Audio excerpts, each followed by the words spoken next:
Opening weekend of the Major League Baseball season, opening day of the month of April, our second hour, live right here on a Monday on the early line on SportsGrid. He is Donnie Rightside. I am Ben Stevens. Plenty of reactions from this first weekend in MLB. Opening day was Thursday, a full weekend to break down and recap for you here in this second hour. We'll have our coach, James Young, join us as well here in this second hour to look back on the weekend that we saw in the men's and women's NCAA tournament. One more day in the Elite Eight in the women's big dance, and what a day it is going to be, and an early look at Final Four Saturday night in Phoenix, Arizona. It's UConn versus Alabama on one side. It's Purdue taking on NC State on the magical March run on the other. Our second hour, a good hour, live right here on the early line.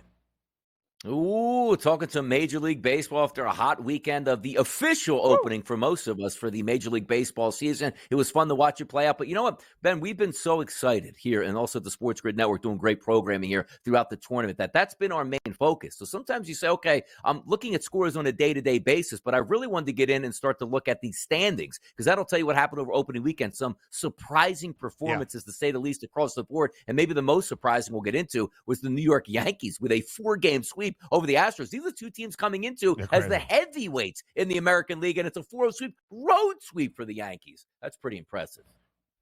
Which is insane. The Yanks in H-Town, a full recap next. But first, we welcome in that SportsGrid radio audience here. Our second hour live on a Monday on the early line. It is Sirius XM, channel 159. All of our radio terrestrial affiliates now in the fold as well. The Yankees and the Astros entered this year the favorites to win the American League pennant. Houston, the best price, plus 360. The Yankees back at one point by only 10 cents. But after the news around Garrett Cole, moved back by nearly $1, plus 450 before the year got underway. But it was the Pinstripes going into Texas and winning all 4 games in the opening weekend 4-game set. A 4-game sweep over the Stros, and the Yankees pay it off yesterday in the finale as well to complete that sweep. A huge weekend for New York. 4-3 the victory yesterday. And Juan Soto, as we'll detail in just a moment, was great in his first 4 games in a Pinstripes uniform. He was, and let's just say after 4 games, you say, well, I'm not going to tell you who actually won those games. Let me just give you a couple players in the lineup. Gleyber Torres is going to hit 133 in this 4-game series, and Aaron Judge is a 125. Like, oh, my goodness. When the Yanks aren't scoring any runs, they're going to take a loss. Nope, because one guy in the middle of that lineup called Juan Soto is hitting a 529. I remember when these trades were going down, and will the Yankees get Soto? He's the perfect fit, and he hasn't even played a game yet here in Yankee Stadium, which is going to be perfect with that short right field porch that you're going to be able to line up against. But also, you can't trade young pitchers like Michael King, a generational talent in New York that's waiting to explode. That's Juan Soto. Fantastic start to his Yankees career, and already a fan favorite, taking down those hated Astros over 4 games where he was a centerpiece. And also, how about this? Hader was a monster move for the Astros coming over. Take a look at the 9th inning yesterday. Tie game. You figure Hader comes in just to get you to extra innings, gives up the 1 run here, and the Yankees get a win that way. Impressive performance in a series where we didn't know what to get out of the Yankees because there wasn't a lot of love coming out of camp because of the injuries to the pitching staff. And here they are 4-0 against the Astros. And the Yankees booked as an underdog in a few of these 4 games, which is also insane and not something we will see often for the remainder of this Major League Baseball season. That 1 run in the 9th inning, by the way, came off the bat of Juan Soto, the go-ahead and game-winning RBI single. It compiled a game in which he had 3 hits. 20 times at the dish this weekend in the 4-game set. He reached base safely 12 times. 9 hits, 3 walks, one of the most patient players at the plate. And when you look back on the weekend that was, RBI single in his debut in a Yankees uniform throughout what would have been the tying run in the 9th, as we detailed on Friday. 3 hits and an RBI walk in game number 2 on Friday. Game number 3, the go-ahead home run in the 7th. And you see it there, DRS. The average now is 529. We didn't see a ton of movement in terms of the AL pennant odds. Okay, that makes sense. It's 162 games, even if these were 4 important ones to start off the year. But Juan Soto, over $1 taken off his American League MVP price, now plus 370. These are where you're going to get the movement at, Ben, right? You're going to have it in the first couple weeks of the season. Then you're going to have that settling in where everybody's numbers, some guys jumping up, some guys slipping a little bit. And then at the end of the Major League Baseball season, much like you're seeing in the NBA, a guy that you think is the MVP as the days go on, as long as he plays decently at the plate, if it is a guy like Soto, he's going to be able to go from minus 100 to minus 200 to minus 300 here. But it's a great start, and say, well, that's an interesting move. No, it's not. You had a big-time player for the Yankees on the road against the Astros be the centerpiece. Of course, that number is going to move, and rightfully so. And also, if you're a Major League Baseball player, the worst thing in the world is if you are a great player to get started off slow, 1 home run in your first 2 weeks, questioning why the Yankees traded for him here. He's not going to have to deal with that. And when you're a great player and you get off to a hot start, there's a really good chance it continues that hot start. Let's see where Juan Soto goes over the next week here and see if he can put up those identical numbers, which would be ludicrous, hitting over 500 in Major League Baseball against the other team's aces coming right out of the gate. That's great stuff. Now, a 4-game sweep for the Yanks over the Stros, but just to say, 3 of the 4 games decided by 2 runs or less. Friday night was the only one that featured a lead for the Yankees or a win for the Yankees by more than 2 runs. The Atlanta Braves, though, to start off this year, were hammering the Phils in Philadelphia. 9-3 in the opener on Friday, 12-4 in game number 2 on Saturday night. But the Phillies do respond in game number 3. They were down entering the 7th inning, 3-run 7th for the Phils. They get their first win of the year, 5-3 yesterday, Donnie, over the Braves. 5-4, excuse me. Sale wasn't too bad yesterday. Bryce Harper got the day off being that lefty-lefty matchup, but also it looked like he almost broke his neck the day before landing into the dugout. Tough scene there, but looks like he's no worse for the wear at this point. He should be back in the starting lineup today. But the Phillies needed that win. You can't get swept by the Atlanta Braves at home. They actually have a pretty good April schedule if you're just taking a look at the teams and what we're anticipating them to be here over the next year. Because last year, some of those teams like the Cincinnati Reds are going to play. We'll see if they're as good as they showed last year at this point. But getting back to the Braves, they're good. They're good in 1 through 9. They're good in their starting lineup, pitching staff, and they're great out of the bullpen. The Phillies couldn't afford a sweep here. So even though the Phillies lost 2 or 3 games, they won yesterday. It's like, whew, that's a good series for the Phillies right now, which is crazy because the Phillies don't usually show up till late September anyway, and they're notorious for their slow start. We'll see if they don't do that this year. Second half of the year after the All-Star break, that's when we'll start really worrying about the Phils. The Braves right now, a minus 360 favorite to win the National League East. 2 other teams in the division went over in their opening weekend. What a contentious series it was between the Brewers and the Mets. Rhys Hoskins, Jeff McNeil. Well, the Brewers win all 3 over the Amazons. The Marlins get swept by the Pittsburgh Pirates. A 4-game set the Buccos take all 4. The Tigers sweep the White Sox. They're going to be bad. The Dodgers win their 4-game set over the Cardinals, taking 3 of those 4 games. Early look at the Final 4 on the early line next.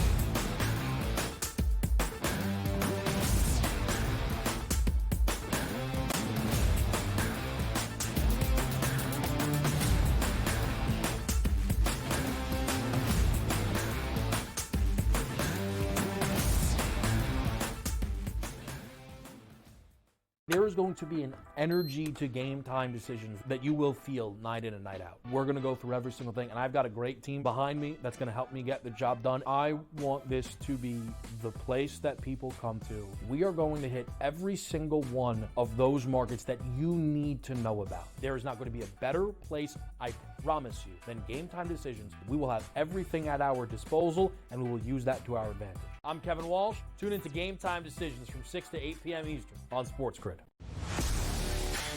We had the best team in Colorado losing. So there's it's not even like Colorado's going to sit on it, right? I mean, there's no way in the world we're not getting one more goal. We're going to cash this ticket. Cha-ching, cha-ching. I love the bet. I love the price.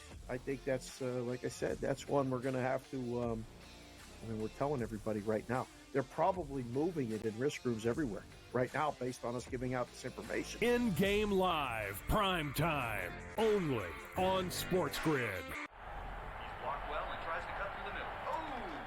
Your gut says Miami is going to win, and you should take the over. Your gut also said your NFT selfies would only go up in value. They didn't. But your head is on SportsGrid and knows the QB is in concussion protocol. The backup has a 45 QBR against the zone coverage. The New York D has the most sacks in the league. So yeah, trust your head. It's smarter to be on SportsGrid.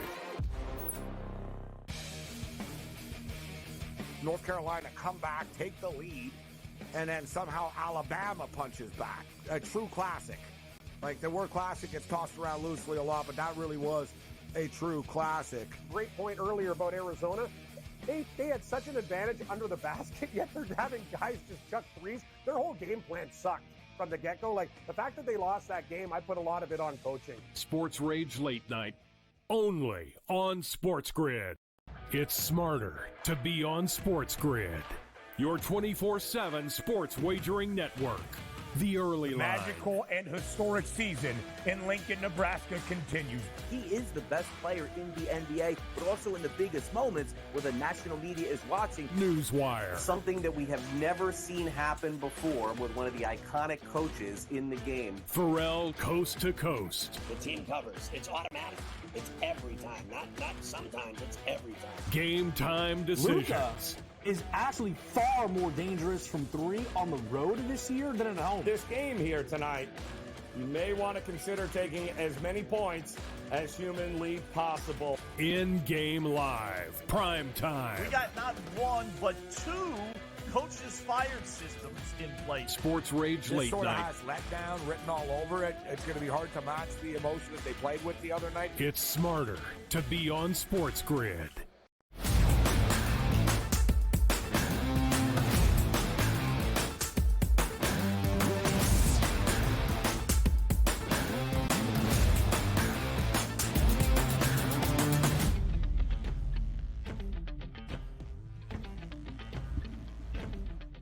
Five days away from Final Four Saturday night in Phoenix, Arizona. Out to the desert we go, and the matchups are now set for the 2024 Men's NCAA Tournament. A field that started with 68 schools is now down to only 4. The champions of the East region, the Connecticut Huskies, continue their chase and their title defense for a second straight national championship. Out of the West region, which we all thought was up in the air, Alabama will make their first ever appearance in a Final Four. The redemption tour on the other side for Purdue. After being upset by a 16 seed a year ago, the Boilermakers back into the Final Four for the first time in more than 4 decades, and the double-digit seed out of the South region, becoming the 6th number 11 seed of all time to reach the Final Four. NC State has that March momentum. Donnie, when you look at how this bracket has played out and what it means for a Final Four on a Saturday night 5 days away in Phoenix,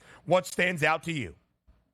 It stands out to me that there's 2 point spreads, basically double digits in the Final Four, which is something that you rarely anticipate here, but it shows you how dominant those top two seeds have been here. Yeah. Alabama, not a top seed. UConn is. They're favored by 11.5 points in this game. You take a look at Purdue. They're a top seed. NC State, not a top seed. They're favored by 9.5 here at the FanDuel Sportsbook entering into this game. But the one thing I do like about it here is we don't have any, and I know it's a knock, right? The Virginia-type teams. Total of 161.5 and 145.5. 2 really fun matchups here. Alabama, UConn is a great contrast in styles. Connecticut just wants to play great basketball no matter how it comes. But Alabama, they're the ones that are going to try to push tempo and shoot a ton of 3-point shots. And also the matchup, Ben, in game number 2. Or game number 1, I should say. How much fun is this going to be? Like DJ Burns, who's going to be going up against Zach Edey. Is he quick enough? Does he have the moves? Can he get him into foul trouble? Talking about Zach Edey. So 2 really good contrasting of styles. I think we get 2 good games. I don't know if it's 2 good games, let's just say from a viewing experience, if you don't have any bets down on the game, but from a betting anticipation here, there's a lot to love at it, from individualized players to totals in this game. Yep. And also, if you like underdogs, you can get beat and get beat down in this game and might still be able to cover a spread like Alabama getting 11.5. Listen, the storylines are going to be incredible. Those spreads are large, but NC State has laughed at spreads each and every step of the way here in this 9-game win streak. They have won 7 times outright as an underdog. They were a 7.5-point dog against Duke, no matter. So 4 teams left to win a national championship. In Connecticut, who was greater than a $2 odds-on favorite yesterday, now slightly under $2, but still a minus in front of their price to cut down the nets for a second straight year. Minus 190 for UConn, plus 200 for Purdue. You can see the odds makers expect that to be our national championship game exactly 1 week from tonight out in the desert. Alabama, third best number at 16-1, but NC State 18-1. We'll talk about the hypothetical national championship matchup between the Huskies and the Boilermakers in just a moment. But, Donnie, if you believe in March momentum, if you believe the underdogs, even at this stage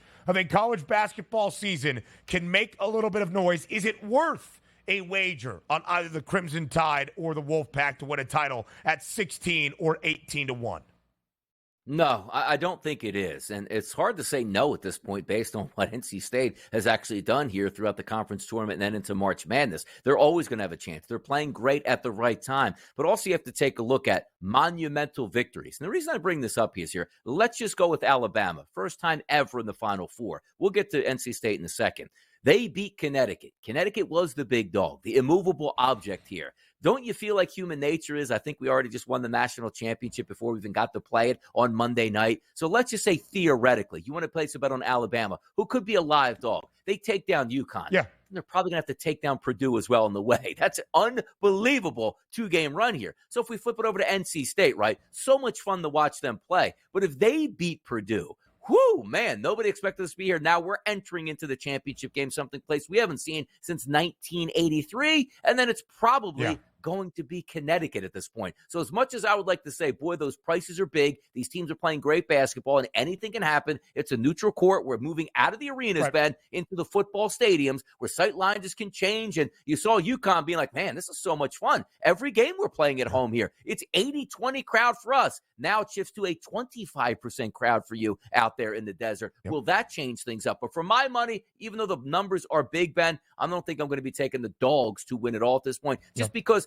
I don't think you're going to – what are the odds that we get Alabama playing NC State? Then, of course, again, the dogs would look great. But my goodness, two double-digit basically underdogs here in the Final Four, tough sledding. And when you think about how the NCAA tournament generally goes, obviously there are upsets. Obviously there are magical March runs like NC State has put on display here. They're not a mid-major you've never heard of, but they were a team that was not expected to see the big dance after dropping 3 of their final 4 games in the regular season before the tremendous run in D.C. to win the ACC tournament. When you look at NC State, though, a double-digit seed, a seed line lower than 5 has now reached the Final Four in the last 11 NCAA tournaments, and this 11 seed becomes the 6th ever to see the Final Four of the men's NCAA tourney. But oftentimes, Donnie, outside of last year, where we didn't see a 1, 2, or 3 seed reach the Final Four, 1 seeds are 1 seeds for a reason. Now, when you look at the history of the expanded field since 1985, with 2 teams on the one line making the Final Four, that's 62 total number 1 seeds seeing the Final Four as compared to 63 total 2, 3, and 4 seeds ever into the Final Four. 12 of the last 16 national championship winners have been on the one line. Cream often rises to the top, and we are seeing that here with Connecticut and Purdue. Just look at what the odds makers are expecting. Does not mean we're going to see blowouts necessarily in the Final Four, despite what is double-digit spreads in both games. But let's look at where the season began to where we are now. Connecticut DRS, despite being the reigning national champions, was not one of the 5 best prices to win a national title this year, which looks laughable when you look at the beginning of November. Despite the huge upset for the Boilermakers, Purdue was expected to be here. 2nd best national championship price, tied for the best number to see the Final Four alongside Duke. Alabama had some optimism. NC State was 51st before the year got underway in the preseason to see the Final Four. From then to now, we're 5 days away from the Final Four in Phoenix. Yeah, and it's hard to you sort of take a look at the beginning of the season. You usually know what the good teams are supposed to be, but it's just where they're going to line up at the end of the season. And so many people talk about, like, hey, well, if you bet UConn at the beginning of the season got that nice price point, you're probably really disappointed by the draw they actually got. Like, man, I didn't expect this. Hopefully, I thought it was going to be a little bit easier, and it wasn't. But you see this all the time. It's a game-by-game basis here. It's not a series. It's not 3 games, 5 games, or 7. It's a 1-game playoff. Like, hear me out on this. I always love the Final Four. I think it's a fantastic spectacle. So many people in the stands, the pageantry, the build-up. Hopefully it lives up to it. But if it doesn't, which means Connecticut covers the point spread, and Purdue covers the point spread. Yes, we're going to handicap it. We're going to have a lot of fun and bet a lot of props. But even if you have to suffer a little bit on Saturday night, the payoff for Monday night's game between Donovan Clingan and possibly Zach Edey, Purdue versus UConn, will be worth the wait. That'll be sensational to watch and a great cap to an NCAA season. But I got a feeling might get some surprises here on Saturday because that's what happens in college basketball. So let's get after it. 11.5-point spread in favor of UConn against Alabama. The over-under is 161.5. That has my attention. I'm already trying to line up a Huskies team total against the bad Alabama defense to think that UConn will keep pace. We'll look more into this game with our coach, James Young, in just a few segments. Purdue, a 9.5-point favorite against NC State in the other matchup in the men's Final Four on Saturday night. That over-under for the first game up is 145 and a hook. UConn, of course, is covered in all 10 Big Dance wins over the past 2 years. Purdue also a perfect 4-0 against the spread in 2024. Our coach, JY, joins us next.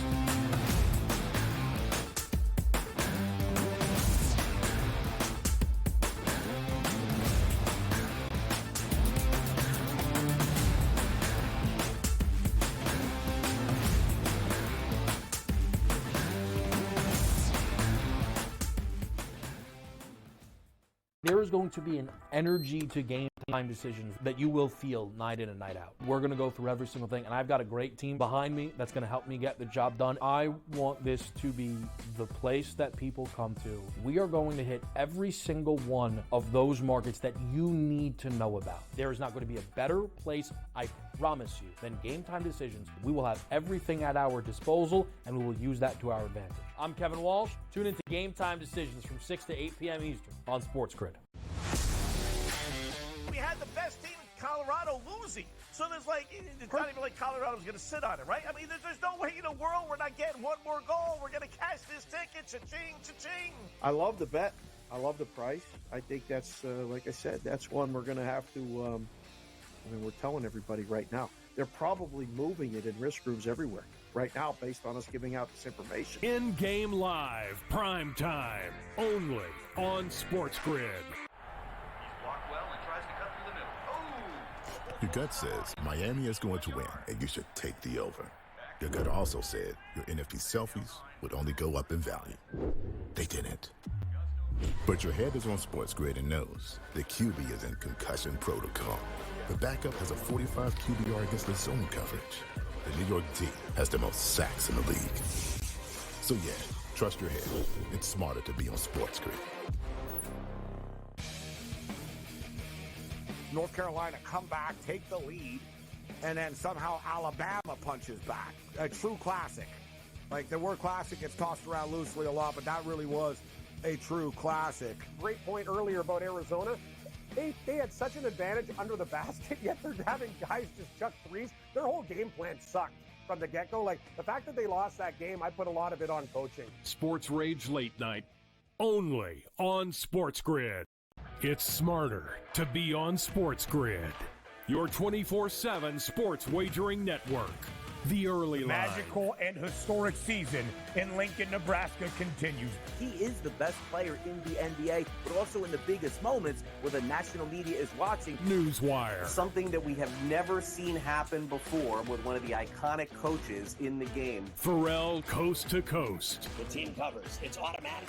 It's every time. Not sometimes. It's every time. Game time decisions. Luka is actually far more dangerous from three on the road this year than at home. This game here tonight, you may want to consider taking as many points as humanly possible. In-game live, prime time. We got not one, but two coaches fired systems in place. Sports Rage This Late sort of Night. has letdown written all over it. It's going to be hard to match the emotion that they played with the other night. It's smarter to be on SportsGrid.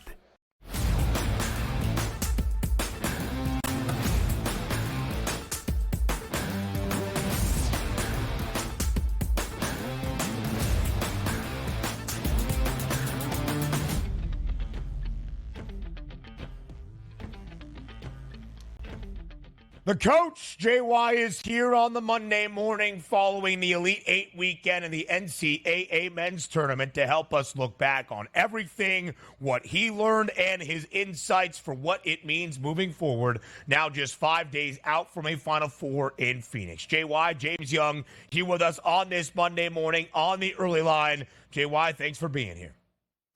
Good to be on with you, Ben. I actually got a little bit of sleep, but I got to gear up because we got one more weekend of college basketball. Yes, we certainly do, JY. We spent a lot of time together this weekend. You were with Donnie right side on Friday. We were together for both Saturday and Sunday in Elite Eight weekend. So we look back on what we saw. JY, we were live yesterday, 1 to 5 p.m. Eastern time on SportsGrid's Bracket Central for Purdue's win over Tennessee. A monumental and historic win for the Boilermakers. Purdue going back to a Final Four for the first time since 1980. And we watched in awe as Zach Edey dropped 40 on one side for the Boilers. Dalton Knecht dropped 37 on the other side for the Volunteers. When all was said and done yesterday, how did Purdue punch their ticket to a Final Four for the first time in 44 years?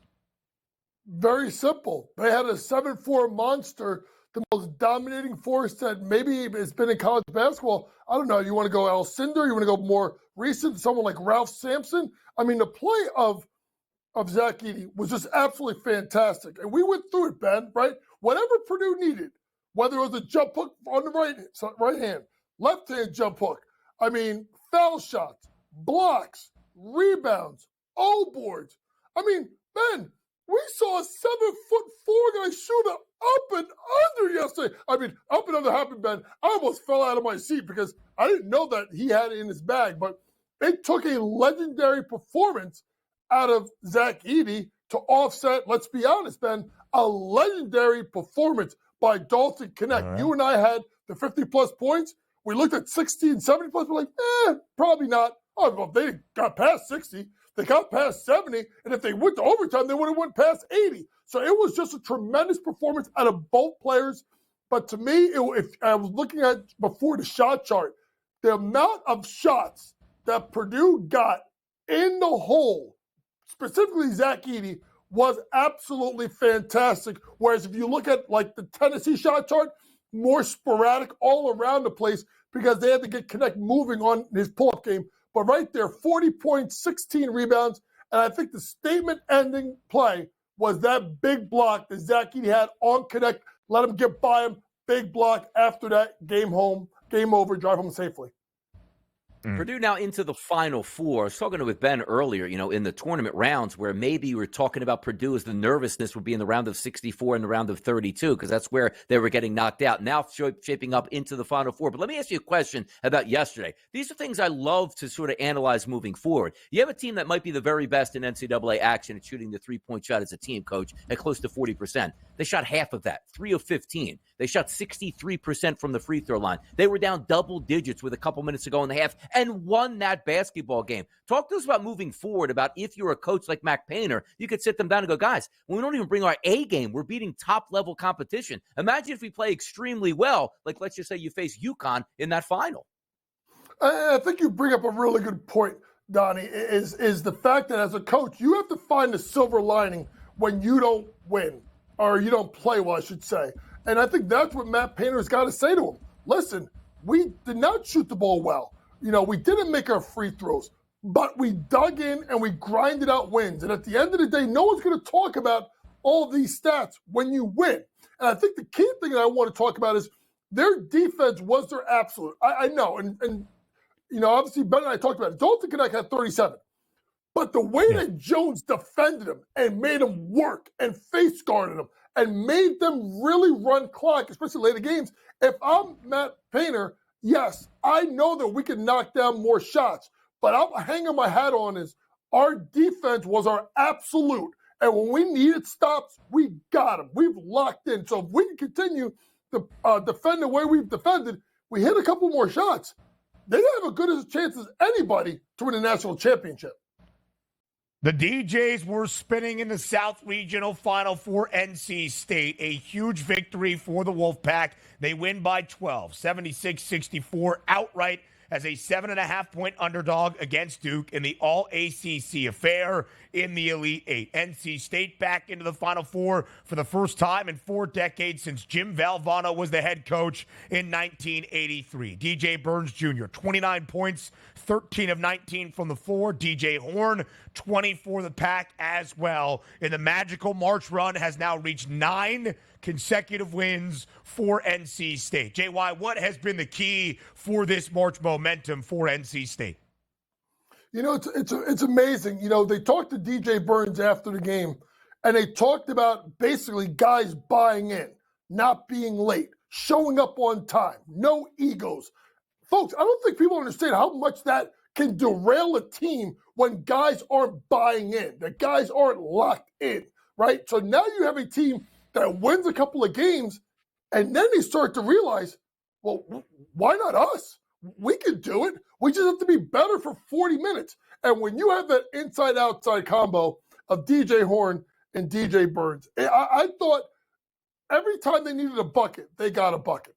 And to me, as an old school guy, I mean, I guess I'm not old school, but I guess I am. But watching a guy like DJ Burns play and kind of set you up and kind of lull you to sleep, and then watching DJ Horn get busy. But then, to me, the guy that needs to get a lot of credit, this kid Middlebrooks, I mean, he just causes problems on the floor. He gets under your skin. He plays with a lot of effort and energy. Shout out to NC State on making a magical run. And it's funny, Ben, when we talked yesterday, if I'm not mistaken, when Duke played them in the ACC tournament, they shot 5 of 20 from 3.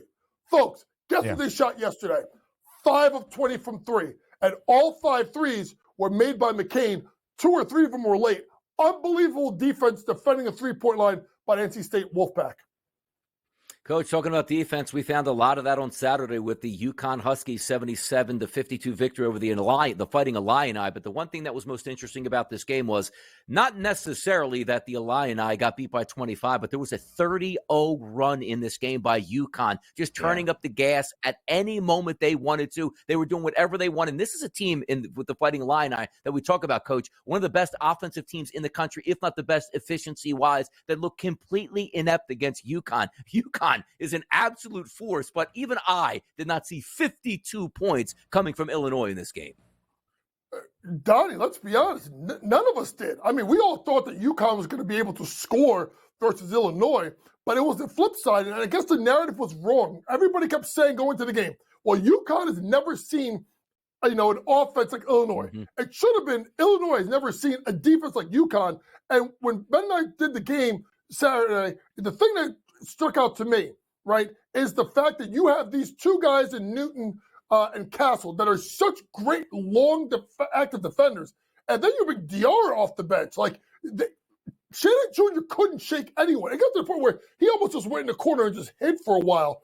But to me, it speaks to what Dan Hurley is, which is we defend, we lock you up, we take away your first option, and we make you beat us somewhere else. And here's the problem, folks. Teams don't have it. The mask was awesome, but that run was of legend. I mean, we talked about it. 2 timeouts taken. 2 timeouts taken in the first 4 minutes of the second half, and it still didn't matter. The game was tied at 23-all with 1 minute and 51 seconds left in the opening half. You see that 25-point margin. You probably think UConn was up by 10 for the entirety of the game. Not necessarily, but the 30-zip run was the key difference for Connecticut, who has now won all 10 games. They have played in the NCAA tournament over these past 2 years. They have covered in all 10 wins. The average margin of victory, more than 23 points per game. JY, we've done a lot of shows together over the past week, so I'll try to phrase a question slightly differently, not to be repetitive. I've asked you how this UConn team stacks up to last year's national championship team. If they are better than last year's national championship team, how do you describe what we have seen in these last 2 trips to a big dance? I'll just ask you this simply. Is there anybody remaining in the field of 4, the 3 other teams, that can stand of UConn's way of winning a second straight national title? Honestly, I'm starting to believe that I think Purdue can make this a really legitimate game. And because of the fact of Zach Edey. And Zach Edey's going to be able to possibly neutralize Donovan Clingan. He may be able to score on Clingan. And then it's going to come down to the guard play, right? Can Purdue make enough shots to get it done? I think that is going to be the key here because I think the two bigs, honestly, I think Edey's going to outplay Clingan because he's more dependent on him. But to me, that's where the matchup lies. I think Alabama is another version of Illinois. I think they're going to put them in jail. And it'll be interesting what happens with Purdue and NC State. I love Big Thicky Smalls, but he will not be able to just back down and go to work on 7-4 Zach Edey. I think we're on a collision course. UConn, Purdue, 1 week from today. And we'll take an early look at those early lines for Final Four Saturday night. That's 5 days away before that hypothetical national championship game between UConn and Purdue. But do not overlook Alabama, who knocked off Clemson 89-82. The Crimson Tide into the Final Four for the first time ever in that school's program history.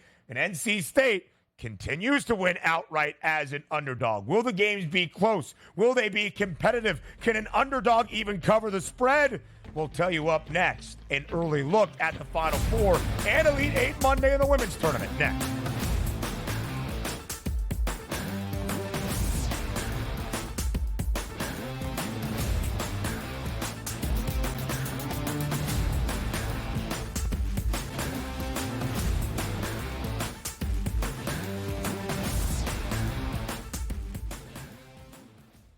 There is going to be an energy to game time decisions that you will feel night in and night out. We're going to go through every single thing, and I've got a great team behind me that's going to help me get the job done. I want this to be the place that people come to. We are going to hit every single one of those markets that you need to know about. There is not going to be a better place, I promise you, than game time decisions. We will have everything at our disposal, and we will use that to our advantage. I'm Kevin Walsh. Tune into Game Time Decisions from 6 to 8 p.m. Eastern on SportsGrid.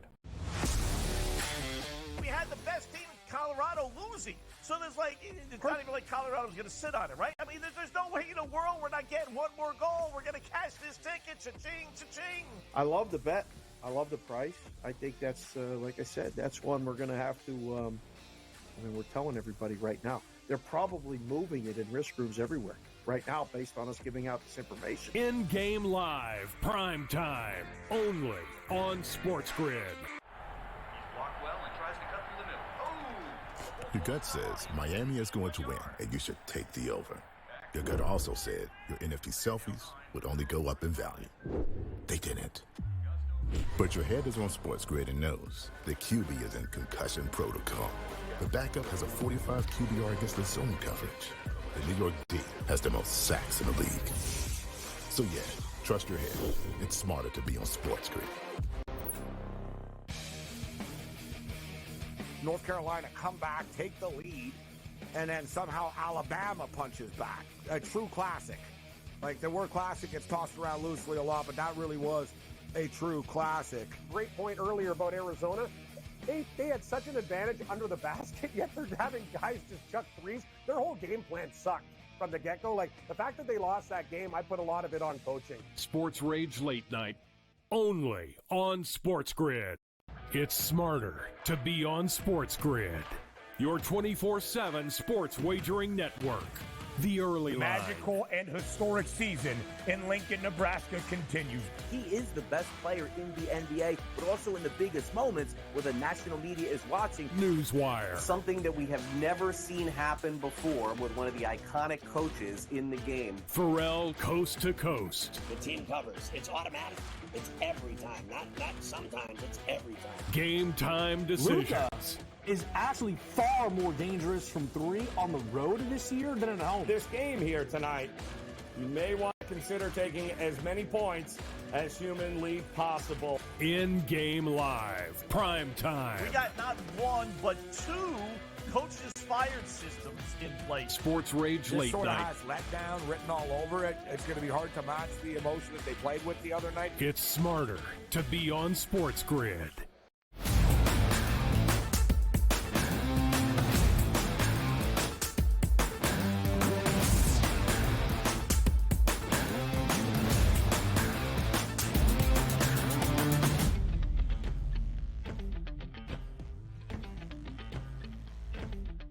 And then there were only 4 out of a field of 68 for a men's 2024 NCAA tournament. We are down to the final 4 teams still standing in the chase for a national championship 5 days away in Phoenix, Arizona. Our coach, James Young, is here for a second consecutive segment. So, JY, let's go super big picture. Let's pull all the way back and see the bracket of 64 teams following the first 4 now over 2 weeks ago. When you look at the bracket and you see how it has played out, UConn, the champs of the East region, Alabama's the champs of the West, Purdue in the Midwest, and NC State, the 11 seed out of the South region.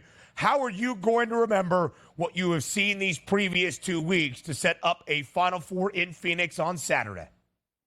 Well, I think, honestly, if you look at it, you got to look at the conferences and how they performed. The Big 12, that was so well regarded as the best conference in America. They didn't get a team to the Final Four. They did not look good at all in a lot of these spots. You know, look at the Mountain West Conference that was so ballyhooed and talked about. They didn't do well. You know, you look at the Big Ten, getting, 2 teams to the Elite Eight. You look at the ACC with what they got. We thought the Blue Bloods, right? Carolina or Duke can make it to the Final Four. We got NC State. So, and that's the beauty, Ben, of March Madness is you don't know. You can sit there and you can try and predict. You don't know what's going to happen. You're talking about 18 to 22-year-old kids asking them to be better for 40 minutes. This isn't the NBA where it's chalk, right? You got to win 4 out of 7. The best team always wins. It doesn't happen in college, and that's the beauty of this game. You just, as a coach, have to tell your kids, it doesn't matter about seeds, it doesn't matter about records, it doesn't matter about how we play coming into the tournament. When we play this matchup, we just got to be better than the other team for 40 minutes. If we take a look at moving this into the Final Four, because it's a question that comes up every single year. Yes, you have the entire week off now, so you're not playing basketball every other day or every third or fourth day. You're going to get off until Saturday. Yeah. Now, also, it's regionality. We're going out to Arizona. No longer in the arenas, Coach, so the eye lines change. And also, as you talked about, there's still kids at heart. That is a big moment where you stand in a football stadium with roughly 100,000 people around you. The backdrops do change. We watch Connecticut absolutely dominate on the de facto home court through the regions. Same thing here. You take a look at Purdue in their same region. A lot of home court advantages with their fan base, which now is going to get split up and divided. Even though we have big favorites here coming on this weekend, talk to us about these teams entering into that neutral court environment where now even when you warm up in practice, Coach, for their Final Four practices, the place is packed. There's cameras everywhere. It really ramps up now. That means there's nerves. And there's going to be nerves, a lot of them, for 3 to 4 teams, which gives UConn a decided advantage, particularly, I would say, in the first half. I would be looking at first half unders, but it's a little bit different, folks, in the fact that they get – usually what will happen is if you go to the Final Four, like teams that played yesterday, they travel back to campus. They're back there today, day off today. Coaches are in the office this morning. They're breaking down film. They'll get their prep ready. They'll start practicing tomorrow, right? Final Four is on Saturday. They'll probably fly in Thursday morning. They'll get a Thursday afternoon practice Friday, maybe a shoot around Saturday. So to me, they'll get a little bit more time, but it's like, it's such a huge difference of sight lines, right? Particularly when you're looking at behind you, right?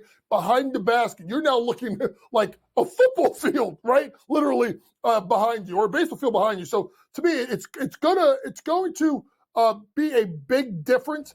UConn should be more relaxed. You wonder if teams like Alabama, and we've talked about it, Ben and I, a team that shoots the 3 so much, do they go to the basket a little bit more early on and change what they do? Because the sight lines are going to be a major, major problem early on in that game.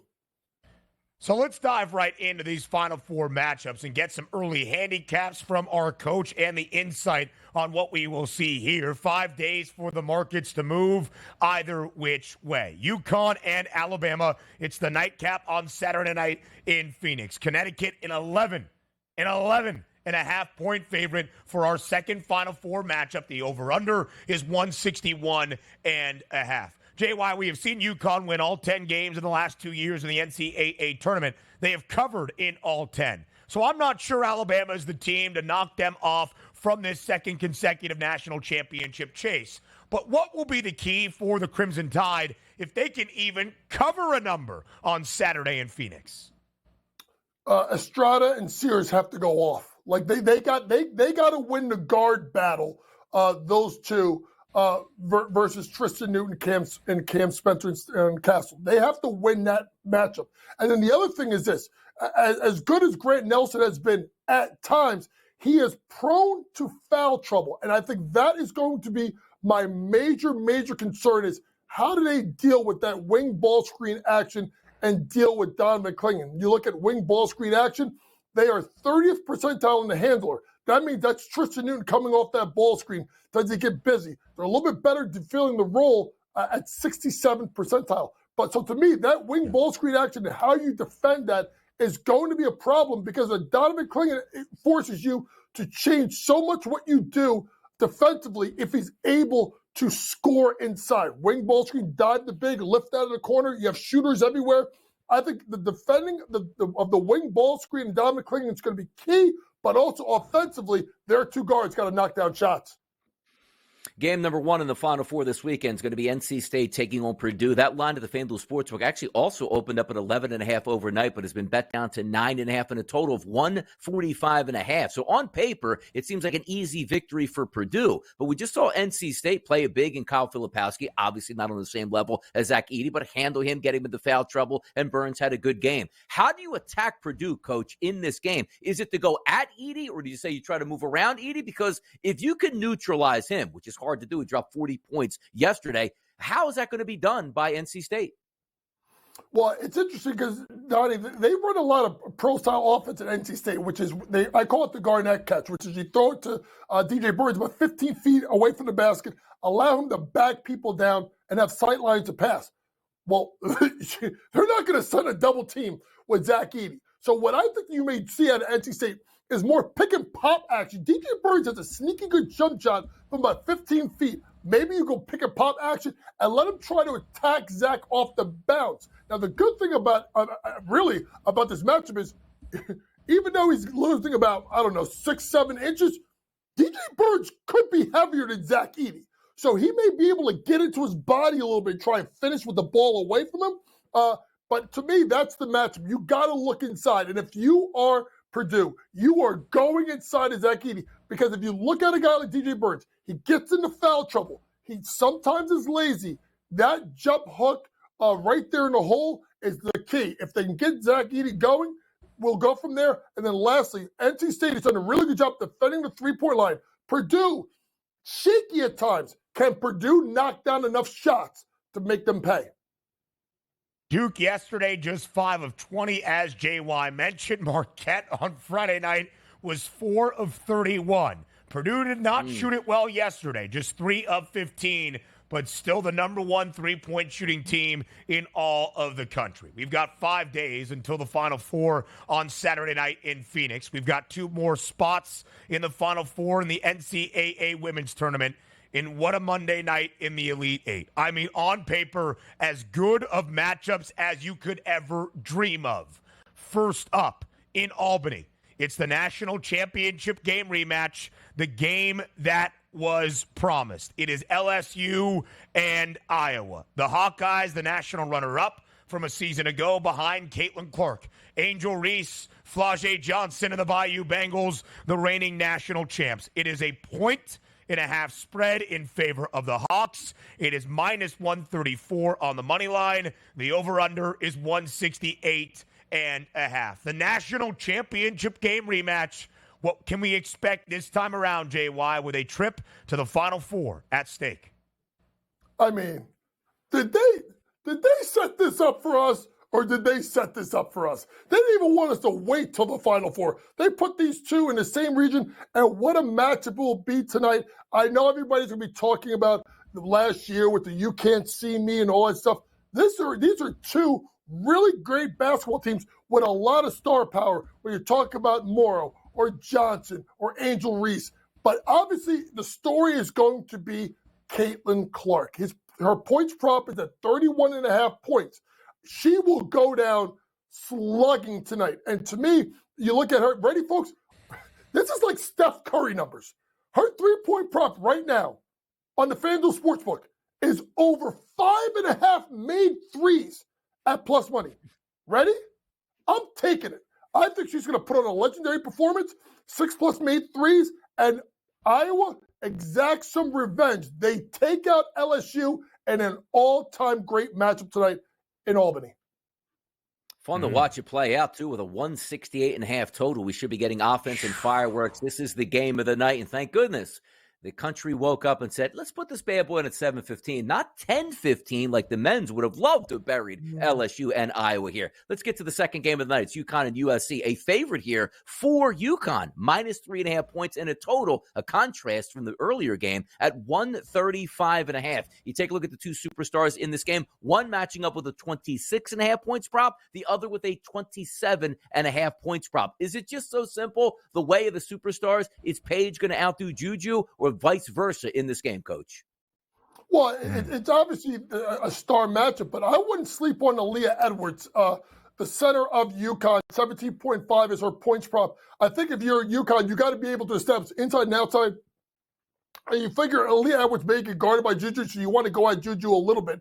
To me, I'm waiting for FanDuel to give us the 25 plus for both Paige Beckers and Juju Watkins. That is what I'm waiting for. I'm waiting for that to drop. That being said, when we got into the NCAA tournament, I said they lined this up for UConn.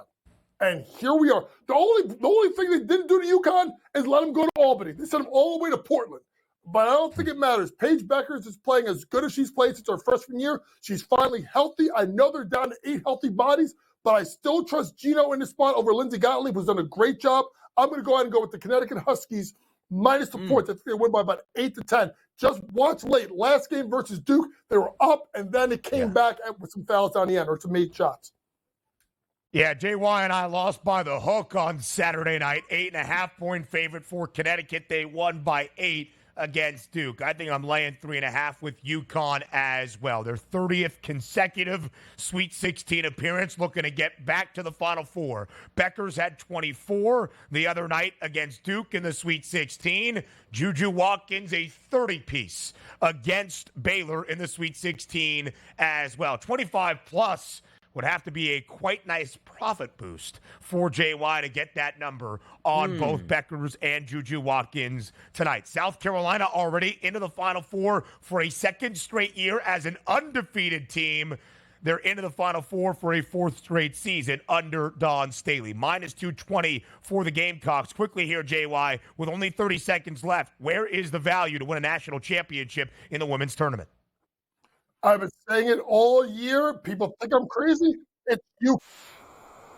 If they find a way, the most unlikely national championship of Gino Auriemma's career. My man's going swimming once again. We end out this second hour. Up next.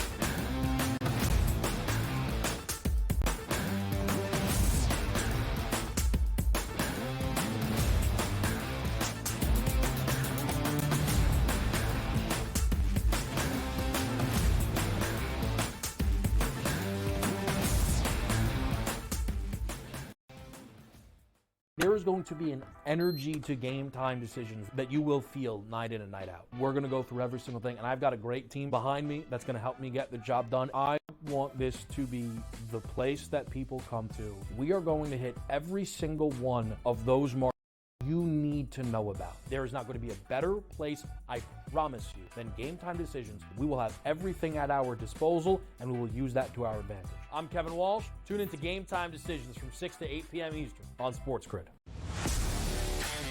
We had the best team in Colorado losing. So there's it's not even like Colorado's going to sit on it, right? I mean, there's no way in the world we're not getting one more goal. We're going to cash this ticket. Cha-ching, cha-ching. I love the bet. I love the price. I think that's, like I said, that's one we're going to have to, we're telling everybody right now. They're probably moving it in risk groups everywhere right now based on us giving out this information. In-game live, prime time, only on SportsGrid. Your gut says Miami is going to win, and you should take the over. Your gut also said your NFT selfies would only go up in value. They didn't. But your head is on SportsGrid and knows the QB is in concussion protocol. The backup has a 45 QBR against the zone coverage. The New York D has the most sacks in the league. So yeah, trust your head. It's smarter to be on SportsGrid. North Carolina come back, take the lead, and then somehow Alabama punches back. A true classic. Like, the word classic gets tossed around loosely a lot, but that really was a true classic. Great point earlier about Arizona. They had such an advantage under the basket, yet they're having guys just chuck threes. Their whole game plan sucked from the get-go. Like, the fact that they lost that game, I put a lot of it on coaching. Sports Rage Late Night, only on SportsGrid. It's smarter to be on SportsGrid, your 24/7 sports wagering network. The early line. Magical and historic season in Lincoln, Nebraska continues. He is the best player in the NBA, but also in the biggest moments where the national media is watching. Newswire. Something that we have never seen happen before with one of the iconic coaches in the game. Pharrell, coast to coast. The team covers. It's automatic. It's every time. Not sometimes. It's every time. Game time decisions. Luka is actually far more dangerous from three on the road this year than at home. This game here tonight, you may want to consider taking as many points as humanly possible. In-game live, prime time. We got not one, but two coaches fired systems in place. Sports Rage This Late sort of Night. has letdown written all over it. It's going to be hard to match the emotion that they played with the other night. It's smarter to be on SportsGrid.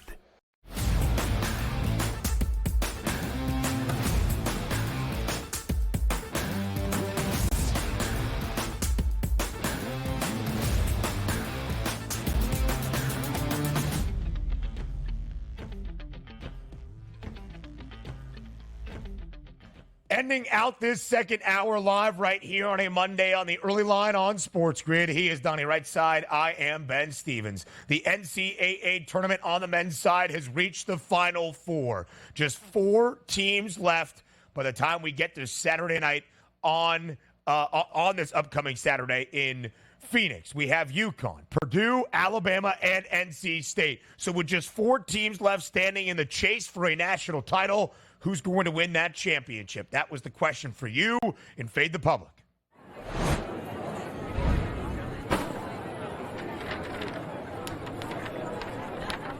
At SportsGrid TV on Twitter, who will win the 2024 men's NCAA tournament? UConn, the hefty favorite, in minus money, nearing $2, minus 190. Purdue, plus money, but also a $2 price at 2-1. Then Alabama, 16-1. NC State, 18-1. Most of the public, it should not really be a surprise, going with the most dominant team we have seen in these past 2 seasons. UConn has about 64% of the vote in this Fade the Public poll. There you go. Perfect, right? Field of 64% goes to UConn at a minus 190 price to cut down the nets. It makes a lot of sense. And that, quite frankly, is where I actually bet as well. Purdue is probably going to be in the final. That's probably the best matchup you can offer to try to knock off UConn at this point, because what hasn't been working is, hey, Illinois is going to be really successful on offense. Alabama is going to be really successful on offense. So if they beat both of those, you better go with a team that can match up against clinging down low, and that would be Purdue. It is interesting to see where Alabama getting absolutely no love. Why? Because they got to line up directly against UConn before they can even get to the national championship game. And NC State certainly had a fun story at 18-1. But it was UConn for me all the way through, Ben. I voted for Purdue for what it is worth. I think the Boilermakers, who I've had a 9-1 ticket, are the team that can keep it closest with UConn. But I'm not saying Purdue's winning that game outright for sure, or Purdue is going to hammer Connecticut by any estimation. We'll look at those national championship odds on the other side of the break when hour 3 of the early line starts in less than a minute.